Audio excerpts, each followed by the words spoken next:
नमस्कार। SBT news में आपका स्वागत है। पेश है 22 जून 2026 सोमवार शाम 7:15 बजे राजस्थान की बड़ी खबरें।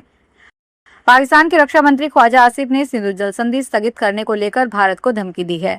पाकिस्तानी चैनल से बातचीत में आसिफ ने कहा कि अगर पाकिस्तान को लगा कि उसकी जल सुरक्षा खतरे में है तो वह भारत के खिलाफ जंग छेड़ सकता है। उन्होंने आरोप लगाया कि भारत पाकिस्तान के हिस्से में पानी के प्रवाह में दखल दे रहा है और रणनीतिक हथियार के तौर पर इसका इस्तेमाल कर रहा है। हालांकि उन्होंने यह भी स्वीकार किया कि पिछले एक साल में इस मामले में क्या नए घटनाक्रम हुए हैं, उनकी उन्हें पूरी जानकारी नहीं है। 12 अगस्त 2026 को आसमान में एक ऐसी दुर्लभ घटना घटने वाली है जो पूरी दुनिया को थोड़ी देर के लिए दिन में ही रात के दर्शन करवा देगी। इस नज़ारे को देखने वाले पहली बार देखेंगे कि कैसे एक छाया पूरी धरती को अंधेरे में डुबो सकती है। खैर, ये छाया भी कोई छोटी मोटी चीज की नहीं, बल्कि उसी चंद्रमा की होगी जो हमें रात में उजाला देता है। यूरोप, उत्तरी अफ्रीका और एशिया के कई हिस्सों में लोग इसे खगोलीय तमाशे का इंतजार कर रहे हैं। इस दिन चंद्रमा पृथ्वी और सूर्य के बीच से गुजरकर सूर्य को पूरी तरह ढक लेगा, जिससे दिन में भी रात हो जाएगी। राजधानी दिल्ली में स्ट्रीट लाइट मैनेजमेंट में बड़ा बदलाव होने जा रहा है। अब लोक निर्माण विभाग की सड़कों पर अगर कोई स्ट्रीट लाइट खराब होती है तो संबंधित प्राइवेट कंपनी को हर घंटे की कीमत चुकानी पड़ेगी। सरकार ने दिल्ली की सड़कों को रात में ज्यादा सुरक्षित और रोशन बनाने के लिए ये फैसला लिया है। इस व्यवस्था की सबसे बड़ी खासियत एडवांस डिजिटल कंट्रोल रूम होगा। ये कंट्रोल रूम सीधे स्ट्रीट लाइट नेटवर्क से जुड़ा होगा। जैसे ही किसी इलाके में कोई स्ट्रीट लाइट बंद होगी, उसका नोटिफिकेशन ऑटोमेटिक कंट्रोल रूम तक पहुंच जाएगा। राजस्थान कांग्रेस में लंबे समय से गुटबाजी को लेकर उठते रहे सवालों के बीच पूर्व मुख्यमंत्री अशोक गहलोत ने स्पष्ट शब्दों में कहा है कि कांग्रेस पार्टी बुरी तरह एकजुट है। उन्होंने कहा कि राजस्थान में किसी प्रकार की कोई गुटबाजी नहीं है और यही स्थिति पूरे देश में भी है। गहलोत ने कहा कि कांग्रेस संगठन मजबूती के साथ काम कर रहा है और पार्टी के सभी नेता मिलकर संगठन को मजबूत बनाने में जुटे हुए हैं। अशोक गहलोत ने कहा कि कांग्रेस में गुटबाजी को लेकर बार बार सवाल उठाए जाते हैं, लेकिन इन सवालों में कोई सच्चाई नहीं है। उन्होंने कहा कि यदि किसी को यह लगता है कि पार्टी के भीतर अलग अलग गुट काम कर रहे हैं तो उसे अपना भ्रम दूर कर लेना चाहिए।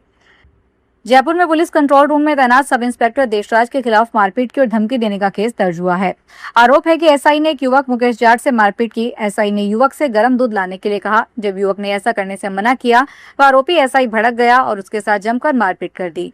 जब प्रकरण संज्ञान में आया तो कोतवाली थाने में एफआईआर के आदेश हुए।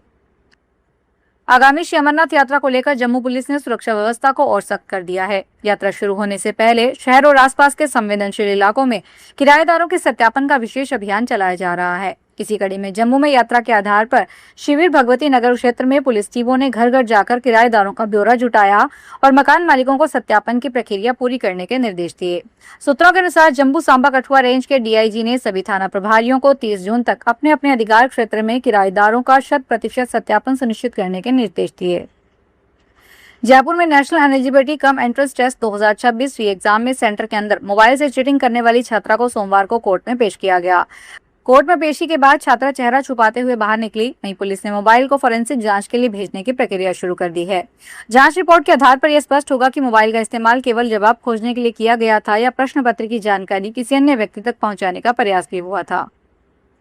अलवर के देसी ठाठ होटल की सील हटाने और इस एवज में करीब 16.5 लाख रुपए की उगाही करने के गंभीर आरोप में सरकार ने जिला उपभोक्ता विवाद प्रतितोष आयोग के अध्यक्ष यासिलाल मीणा को सस्पेंड कर दिया है। सरकार ने उसकी सभी न्यायिक शक्तियां भी छीन ली है। मीणा अपने अधिकार क्षेत्र से बाहर जाकर अलवर के मामले में सुनवाई ही नहीं की, बल्कि सील हटाने के भी आदेश दिए थे।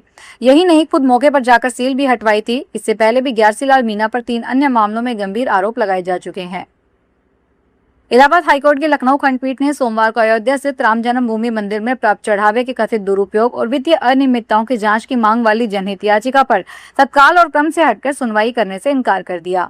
अवकाशकालीन पीठ ने न्यायमूर्ति पंकज भाटिया और न्यायमूर्ति अमिताभ कुमार राय ने मौखिक रूप से कहा कि मामले में ऐसी कोई तत्कालिकता नहीं है जिसके आधार पर इसे अन्य मामलों से पहले सुना जाए।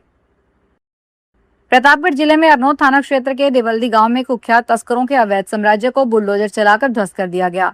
प्रशासन ने 2 बीघा चारागाह भूमि पर किए गए अवैध कब्जे को हटाया। इस कार्रवाई में कुख्यात तस्कर जमशेद खान और जम्मू और उसके भाई याकूब खान द्वारा अवैध रूप से बनाए गए फार्म हाउस, पक्की बाउंड्री वॉल और कमरों को जमींदोज किया गया। ये दोनों तस्कर वर्तमान में मादक पदार्थ तस्करी और अन्य गंभीर मामलों में जेल में बंद है। 12 के राष्ट्रीय राजमार्ग 27 पर नाइट्रिक एसिड से भरे एक टैंकर में रिसाव हो गया। सूचना मिलने पर पुलिस और अग्निशमन विभाग की टीमें मौके पर पहुंची और स्थिति को नियंत्रित किया। एसिड को सुरक्षित रूप से दूसरे टैंकर में स्थानांतरित किया गया। यह टैंकर सीएसएफएल गड़े पान से आगरा जा रहा था। जब 12 के पास उसमें लीकेज का पता चला, घटना की जानकारी मिलते ही पुलिस और फायर ब्रिगेड की टीम ने तुरंत सुरक्षा व्यवस्था संभाली। बाड़मेर में नर्सेस संविदा कर्मी हॉस्पिटल परिसर में अपनी मांगों को लेकर 15 दिन से धरने पर बैठे हैं। सोमवार को सरकार और मंत्री की सद्बुद्धि के लिए नर्स ने सद्बुद्धि यज्ञ किया। धरने पर बैठे संविदा कर्मी का कहना है कि हमारी सेवाओं को बहाल किया जाए। साथ ही समिति ने दिवंगत दीपक के परिजनों को उचित मुआवजा, उसकी पत्नी को सरकारी नौकरी, संविदा सेवा से हटाए गए नर्सिंग कर्मियों को दोबारा सेवा बहाली की मांग रखी है। फलौदी जिले के आऊ तहसील क्षेत्र में मानसून की पर्याप्त बारिश न होने से खरीफ की प्रमुख फसल मूंगफली की बुआई प्रभावित हो रही है। किसान खेतों की तैयारी पूरी कर चुके हैं, लेकिन वर्षा के अभाव में बुआई शुरू नहीं हो पा रही है। दिनोक के किसान सेवा केंद्र संचालक कैलाश जाखड़ ने बताया कि इस बार मूंगफली बीज का पर्याप्त स्टॉक मंगवाया गया है। गोदाम भरे होने के बावजूद पिछले 10 दिनों से एक भी किसान बीज खरीदने नहीं पहुंचा। सामान्य वर्षों में जून के दूसरे सप्ताह तक 40 से 50% बीज की बिक्री हो जाती थी, लेकिन इस बार बिक्री लगभग शून्य रही है। सोशल मीडिया पर नीट 2026 री एग्जाम के पेपर को लेकर एक वीडियो सामने आ रहा है। वीडियो के अनुसार दावा किया जा रहा है कि नीट री एग्जाम का पेपर टेलीग्राम पर लीक हो गया है। हालांकि राष्ट्रीय परीक्षा एजेंसी ने इस वीडियो को पूरी तरह फेक बताया है। एनटीए ने एआई जारी करते हुए कहा कि सोशल मीडिया पर शेयर किया गया यह वीडियो फेक है। एजेंसी ने छात्रों, माता पिता और आम जनता से अपील की है कि वे केवल ऑफिशियल वेबसाइट और आधिकारिक सोशल मीडिया हैंडल्स पर उपलब्ध जानकारी पर भरोसा करें। साथ ही किसी भी अपुष्ट या भ्रामक सामग्री को आगे शेयर करने से बचें। पुष्पा 2 भगदड़ मामले में आज कोर्ट ने अभिनेता अल्लू अर्जुन की वर्चुअल पेशी थी, लेकिन कोर्ट में इस केस की सुनवाई टल गई। कोर्ट ने अल्लू अर्जुन समेत केस के बाकी आरोपियों को अगली सुनवाई पर एक साथ पेश होने के आदेश दिया है।